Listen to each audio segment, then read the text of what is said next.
Um, oh my god, I don't know what it's called. Anyway, you guys can hear me ruffling through my stuff.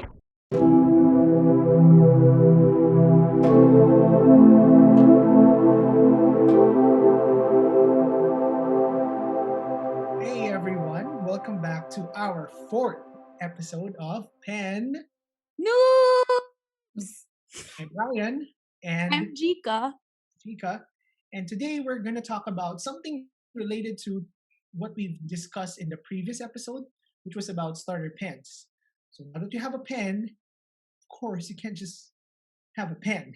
You have to have an ink to go with it, right? And we talked about how there are some pens that will come with a cartridge. Basically, the cartridge will hold a substantial amount of ink, probably around 5 ml or less. 3 to 5. Sometimes, yeah, three. Three is the smallest I've heard. But as what Jika mentioned, it's not necessarily environmentally friendly. That's why some people actually do use fountain pens because it's there to quote unquote save the environment.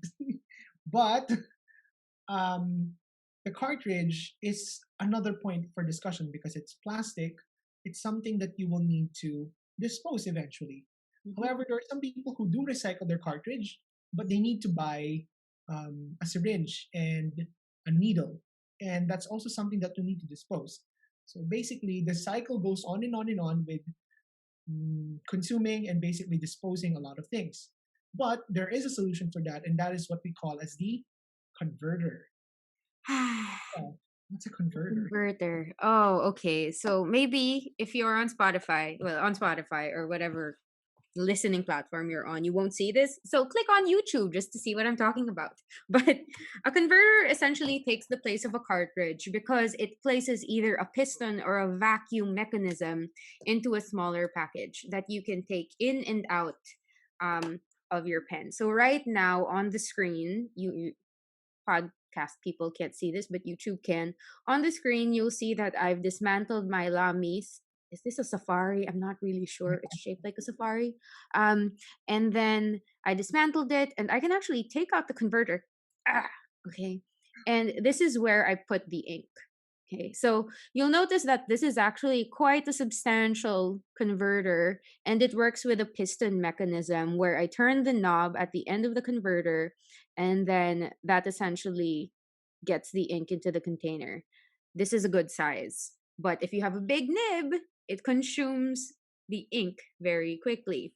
There are smaller sizes. If you go pilot, I think they have like a Con 40 that has like 2-3 milliliters of ink, and they use that for the vanishing point, so it's not really going to be, it's not going to last you long. So that's also something you have to consider. We're here to save the world. Are we? Choosing a converter really helps, but personally from my experience, if my pen doesn't accommodate a converter, just like Ryan said, I tend to recycle the cartridge, and I have a syringe, a blunt syringe that I can just use because it's vacuum sealed when you connect it to the nib. Yeah. Okay, thanks, Jika. So yeah, basically you'll need to have a mechanism to store the ink because if your pen is not like, let's say, a Twisby or not something wherein the ink can be stored in the pen body, you'll need to buy a converter, or you need to change the cartridge from time to time. So the cartridge basically is like your ballpoint pen, and then whatever's inside, you gotta remove it. But of course, the nib stays there. So there you have it.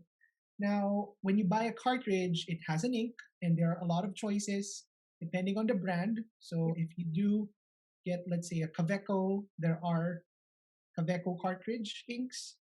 There are platinum. Are there platinum?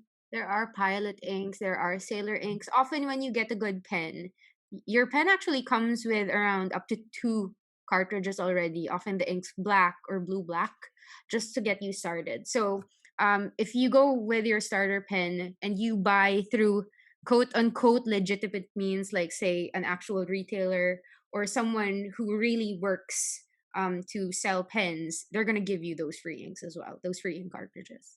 Yeah, of course. But then again, where's the fun in that if you're just gonna stick to the free and complementary inks? And that's why, in the journey, of course, of enjoying your fountain pens, you need to did I say that out loud? Yeah. Oh yes. Have a lot of inks. Well, it's not really you need to, but you'll end up having a lot of inks, right? Yeah.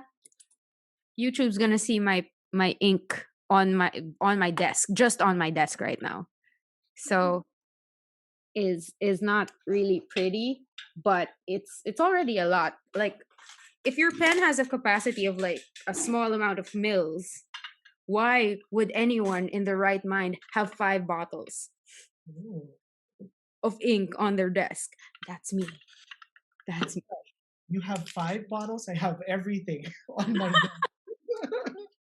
I do have a box which has all of my inks. Let me show that to everyone in a short while. Okay. Heavy. It sounds heavy. It is heavy. So this is my box. Oops, with all of the inks inside. So yeah. Okay. Okay, let me stand up a bit so I can show it to you. So yeah, so I can show it better. So yeah, all of my inks are here. Yeah, so there you have it. I got this box from H&M. It was I got it on sale actually.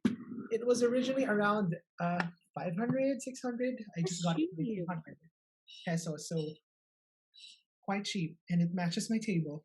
Thank you very much. Thank you, H&M, for Yeah, non-intended ink things. yeah. True. So there. Basically, you have to consider the next thing you have to consider would have to be the ink. And although pens may come with a complementary cartridge, you don't really want to stick to just a cartridge, right? Unless you're okay with that. I mean, where's the fun in that? And so you're gonna end up buying inks. Inks that come in different colors and with different names. And they're all so enticing. Ah, What's your favorite brand, Jika? sorry, I'm a bit stuck in thinking about all the inks that I have and all the inks that I want. So, Or this is maybe, so overwhelming. This is maybe utterly it's about first overwhelming. ink. First ink. What? I think that's gonna help. My What's the first ink? yeah? I didn't want to just talk about my first ink, but okay. I'll talk about um Pilot Irushizuku. Um oh my god, I don't know what it's called. Wait, I have to look at it. It's the one if you have a bougainvillea plant in your country, you know what I'm talking about, but it's bougainvillea pink. Um G- anyway, you guys can hear me ruffling through my stuff. But yeah, my first ink was there. Pilot Iroshizuku Tsutsuji. oh, So it's a pink. I love pink. I love pink. It if you Google bougainvillea, in on the internet, you're gonna find this. And like this came from my boyfriend. I stole it from him. Yes, I did. And it's like I still have quite a bit in it, but I haven't been using it so much because it's my baby. It's my baby. Like it looks like my tie-dyed shirt underneath all of this. But oh yeah. my god, yeah, it matches. Yeah, it Yeah. does. That's how much I love this color. So first ink, very good. Kind of expensive, but I think you get 50 mils in this container. It's a wet ink. It writes really well. And sometimes when it's really dense on the page, especially on good paper, it sheens, I think, or changes color slightly. So we'll talk about those terms later. What about you? Okay, I'll be honest. My first ink is actually an ink that I didn't end up using because I bought a Twisby. Uh-huh. Therefore, I bought a Twisby ink. So I got a sky blue Twisby ink, which eventually I did not use anymore. I did not really ask people what ink I should be getting. So I just like because back then I was still hiding, quote unquote hiding. Like I didn't want to tell people like, oh, I'm into fountain pens now. Like, oh, you know, I got frisbee pens, I might as well just get this. So unfortunately, however, as you get to see, it's still quite full Yeah. because I actually did not like the color so much. It was too soft. Mm. I wanted my blue to be more loud, like electric blue or like really high popping blue. So there, I wasn't able to use that. But what I did get in the next few weeks or days, I would say days, yes, because I got disappointed with the ink that I got. I got this blue. It's Vinta Blue Blood, Dugong Bughaw. Oh, So yeah, it's local brand. local brand in the Philippines. It has a very nice blue. It's very nice. It's sheening, which we will be talking about later, and it's just beautiful. I can't really describe it so much. No words can really capture how beautiful this ink is. Mhm. Um, and whenever I write with it, just makes me feel very happy. Because Yeah. It so looks there, like they're like just the right amount of vibrancy and just the right amount of seriousness. yeah, Like it's true. not a blue black. You know it's a blue. Yeah, And there's character in the ink because if you see it on YouTube or if you look at the swatches, you know that it's not one flat color when it lays down on paper. It's so nice. yeah. So there. Basically, that's my first. Oh, this is my unofficial, but thus it is. You know how in like in a relationship you're like, oh, I had a first, but that's not counted. So like Twisby, I'm sorry, Twisby. Um, I just didn't like you. So this is my like my quote unquote official first ink, which is the Vinta Blue Blood. So Yeah. there. Who knows? Maybe someone will find joy in your Twisby ink. And that's the first run. When Twisby just released inks at the time that you got it. So that's also like limited. Is it limited edition or is not?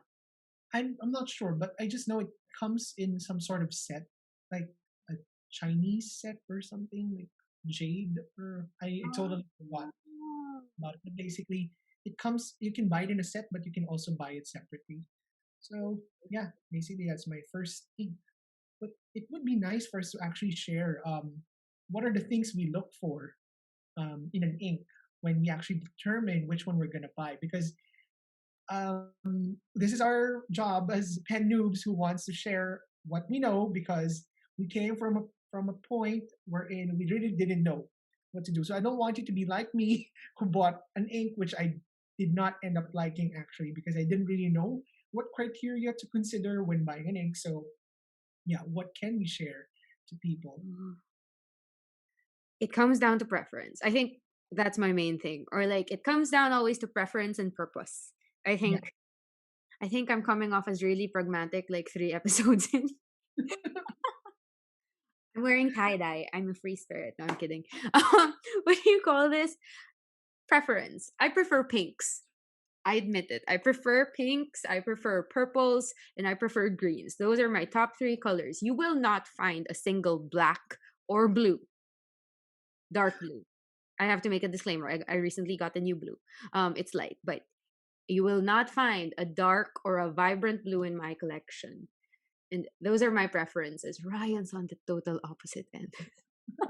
Yeah, I'd agree. I have a lot of blues and I don't have a pink. You have blacks, and you have blues and blacks. Yeah, blues and black. So yeah, actually, I do agree with you with the two things to consider: preference and purpose. So choose something that you like. Like, what colors do you actually like? Don't play safe with like, oh, maybe this would work for me. Like, same with me. I said, oh, maybe I'd like the sky blue. But technically, I don't like light blues. I do like my blues vibrant. Mhm. So I made that mistake, assuming that it could be a good ink for me. Like it would be a good match for me. Not I'm saying it's bad, it's a bad ink. It's a good ink, it's just not a good match for me. So choose what you prefer. Choose the colors that you actually like. And then the second one is the purpose. Consider the purpose for using it because there are some inks that will dry a little bit longer. There are inks that dry pretty quickly. There are inks that have very unique characteristics that might not fit a specific context, or like can't use it at work because it sheens too much, or like Yeah. it's shading, like has too much effect to it. Yeah. Yeah. So consider the purpose for it. Are you going to use it for like planning, journaling? Are you going to write expressive letters? I don't know. So there are a lot of uses for it, but you got to consider that carefully because it's not just about, well, honestly, when I started buying inks, it was just all about, oh, that's so nice, I'll buy it. Without thinking about what am I gonna use it for. Yeah. And so I end up regretting some of the inks I bought because I end up realizing I just wanted to play. I just wanted the ink to play with the ink. But come to realize it's not my preference and I don't really find it very useful. And thus kind of Mm. gets a little bit wasteful. Well, that was at the start. Eventually, I've learned my lesson. Thank you very much. I'm very preemptive. Like even our ink and pen buying habits are like they're coming up to the surface now and they realize just how different we are. Like actually I have preferences, but I have categories for my purposes. Like I've got my journaling category, my planning category, and then my work category. And oddly enough, I have still avoided dark blues or vibrant blues and blacks in that system. So my tactic for work is always like get a pink or get a purple or get a green, but ensure that there's black to it. So like that's my diamine damson. Thank you to our dear friend who gave me that. That's where my diamine green black um goes in. Too. Yeah, that's also where my espresso diamine, wow, diamine, where my diamine espresso comes in. And then Ryan and I bought a set of 10 inks fairly recently. Diamine special edition from London. So he got five, I got five. That's also where that collection falls under. When it comes to planning and journaling, that's where it's pretty much a free for all. I have two colors all the time. One is placed in a broadish, like I'd say like a stub nib or a medium nib to add my flourishes. That's often a shading or a sheening or a shimmering color. And then for the smaller and lengthier writing, I choose whatever I want. Like it can be light, it can be dark. It's just like what I feel like for the month. And I change colors every month for my journal and my planner. So, very, very systematic way of going about things. And so far, I haven't purchased, maybe it seems like I have a lot of inks, but I haven't purchased as much ink or as many inks as I can actually purchase. So, budget and purpose could actually help you manage the start of your pen journey. Right. Maybe not later. So yeah, actually, yeah, Jika, I think it's also important for us to like identify or at least mention to people like there are a lot of brands of inks. You might get overwhelmed, and do consider also and remember that you have to buy an ink that's specifically for fountain pens. We don't want you to make this mistake where you just simply buy an ink. There are specific pens. There are specific inks for fountain pens, and there are a lot of popular ink brands. Okay, so some of the popular inks would be Diamine, as what Jika has mentioned, and we also have Noodler's ink, so that's also quite popular.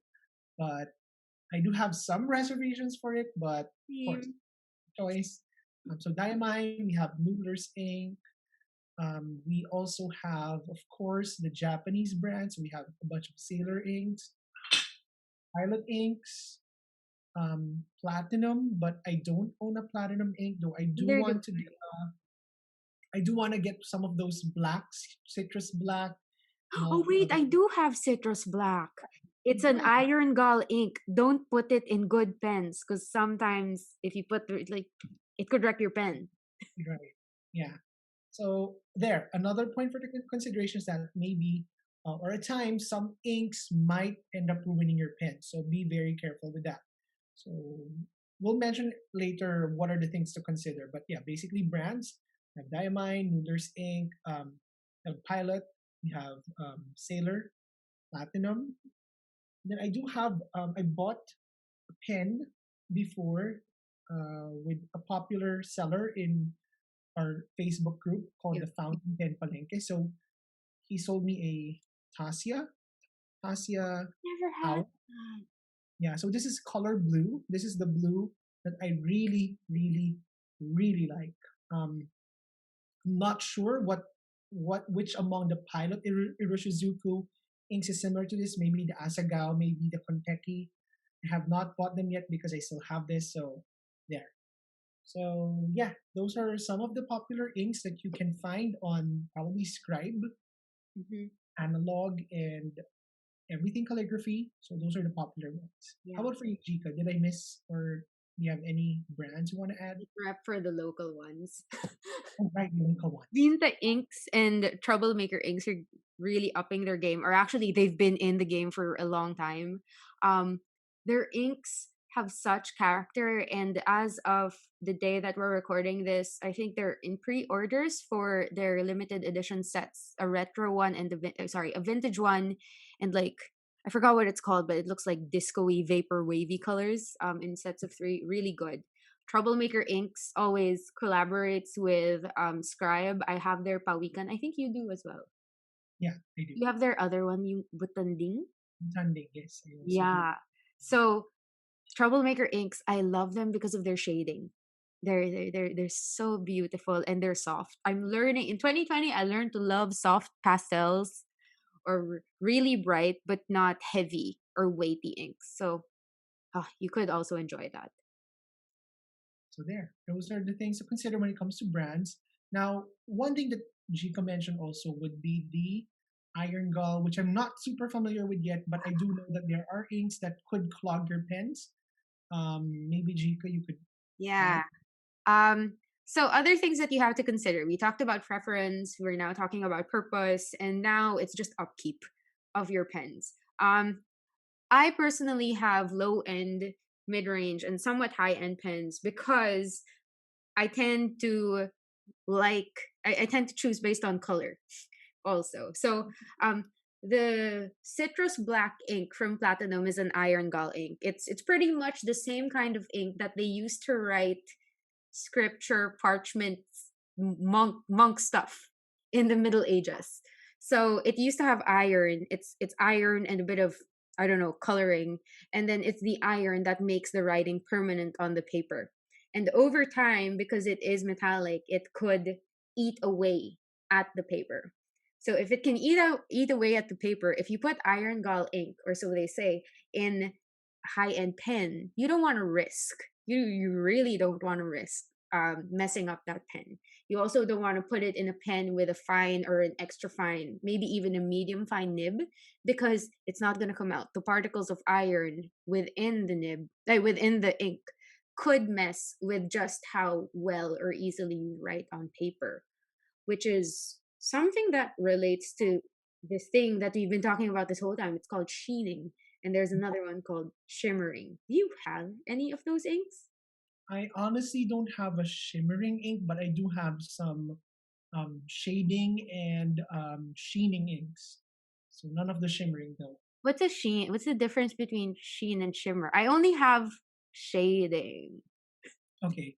I think shimmering, those are the inks with glitter. Yeah, they have specks of glitter onto the bottle, so you will write with ink that has a little bit of looks like you place a bunch of yeah, basically gold dust or yeah, Yeah. glitter onto the ink.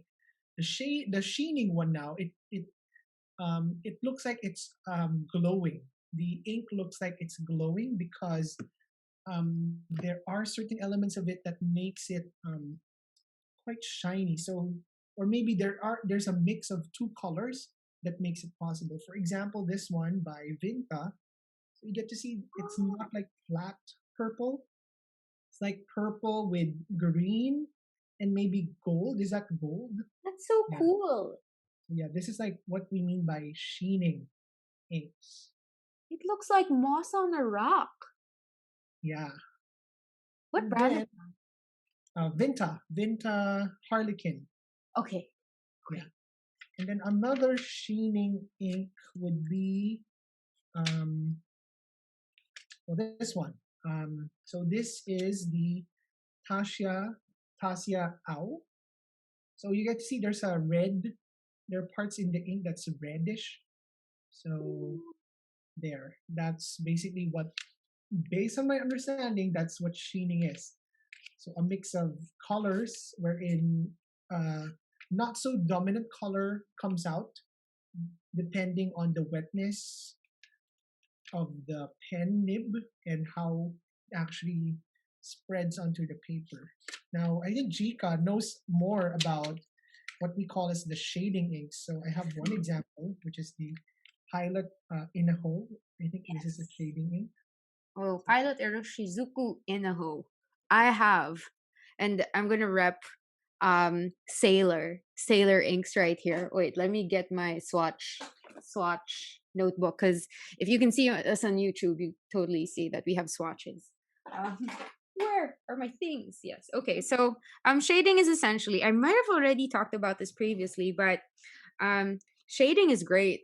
Shading is my favorite characteristic of inks because it doesn't do damage to your pen. One and two, it always feels like you've got two inks in one Yeah. experience, because when you lay down ink, it's obvious that your downstrokes have different weight. Oh my god, I'm getting technical again. I'm sorry, but you press differently at the start of a stroke as compared to like the mid and then the end of the stroke. So that will impact just how much ink comes out of your pen. And often the start of your stroke at the top of a letter is light and the end at the bottom is dark.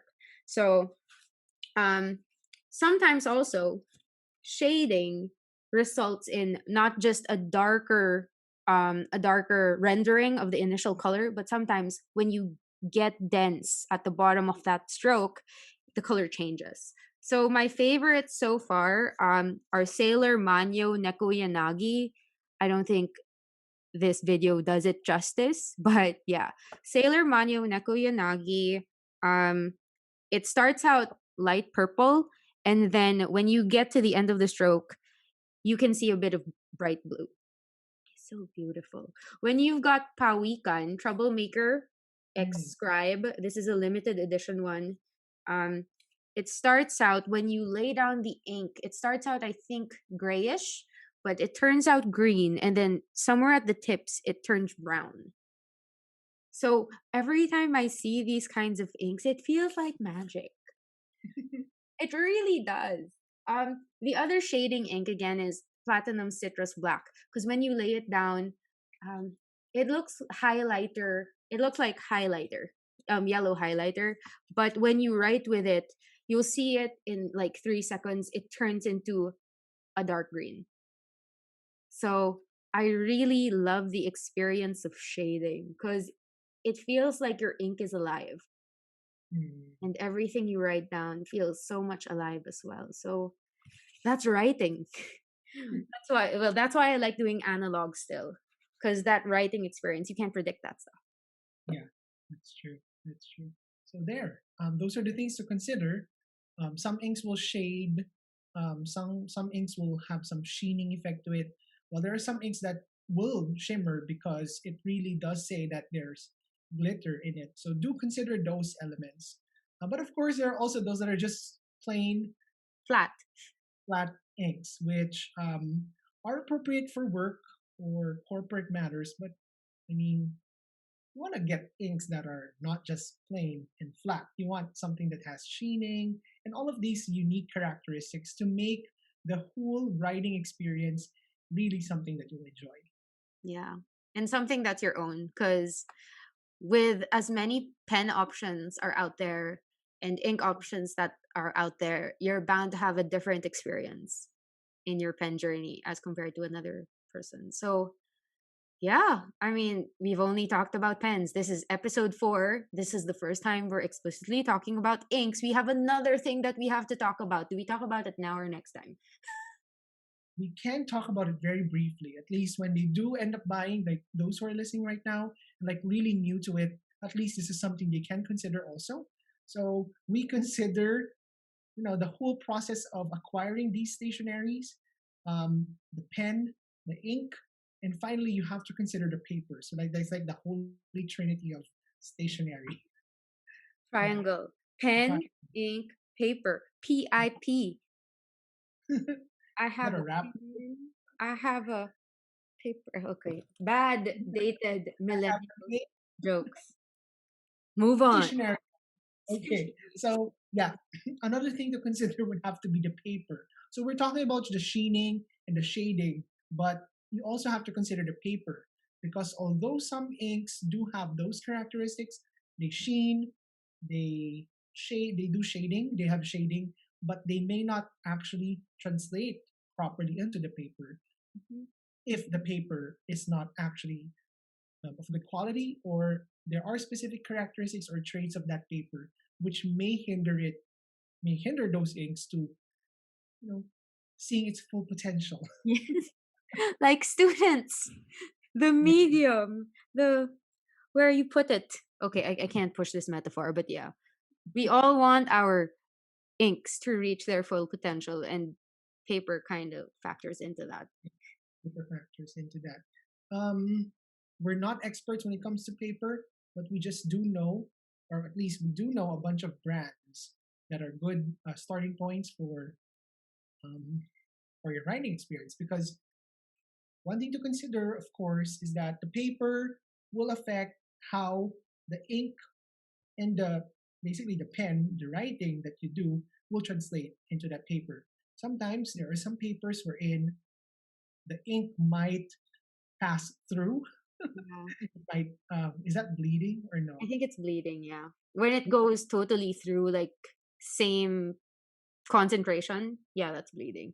And then there's also the concept of feathering, which I think we mentioned in episode two. Too, yes. Yeah. So feathering, wherein there are it's like the ink instead of having a straight line, there are a bunch of like feathers that spreads out Yes.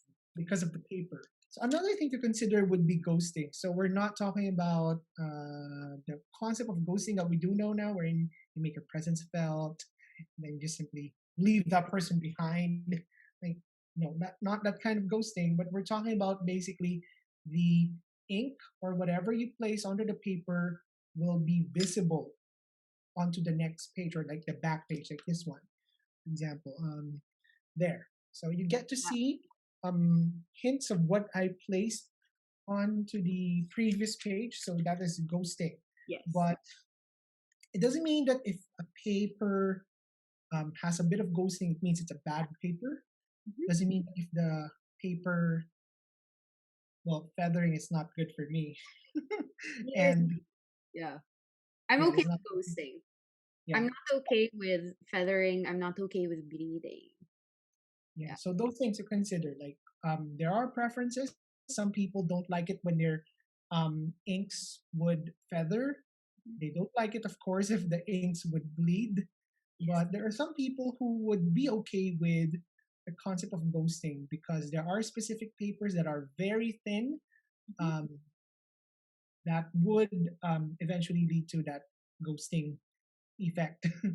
Okay, Yes. so some of the brands we do know that are good as starter paper would be what's that notebook? Beko. Echo. Beko. Yeah, Locally, Beko notebooks are cheap and they're fountain pen friendly as long as you don't inundate it with so much ink. Um Also, high GSM, like what I don't know what GSM stands for, but it's also about the thickness of the paper as far as I know. Sometimes that's not an indicator of how good your ink will lay on it. There are papers that absorb more, and I'd say that Deco's great if you want flat your ink to lay down flat. Um uh because it absorbs things. But if you have shimmer or sheening inks, this paper will not do it for you. yeah, true. So yeah, the Veco is a good starter Mhm. paper because it's quite thick, but don't expect too much when it comes to the sheening part of it, and it does feather a bit. So just a disclaimer is that if the lines that you or the strokes that you have are kind of thick, it can feather a bit. But it, as far as I know, it doesn't really bleed. Yeah, it's Or not a deal breaker. Like, I journaled for a year in a Veco. I used their grid, their lined, and their dotted planner fillers, and it was still a great experience. The paper's sturdy. over time the ink doesn't fade, and yeah, it absorbs ink really well, but it doesn't make the shining and the shading as great. Yeah. So there, that's basically one of the brands you can consider. And then another one would be the Rhodia pad. So I think we get to find that on in National Bookstore, fully booked. Or I think if you check um, in Shopee or Lazada, you could find sellers selling Rhodia pads. Those cost around 200 to 300, Yep. depending on the size and the characteristic of the paper. But those are good paper as well. They won't really break the bank. Although, of course, if you're kind of new to fountain pens and all of these stationery, you'd be like, what? I'm going to spend 200 for paper, for a pad, but it's quite worth it, I do have to say. It's quite Agree. because the paper is nice. It, as far as I know, it doesn't really ghost. Yeah. Um, it's quite thick. Feathering, it's better compared to the Veco, but it will feather, especially if the ink that you're gonna lay down is really, really juicy and thick, and there's no bleeding. It's gonna happen. Yeah, the professionals always use Rhodia to swatch like Goulet pens. I always watch that, or like Fig Boot on YouTube. It's like it's just a Rhodia, but it can go a long way. It still also makes your ink. It shows a bit of sheening and shimmering if ever you do like that. It's good in shading as well. Yeah. Then there's another brand. This one is more like cream.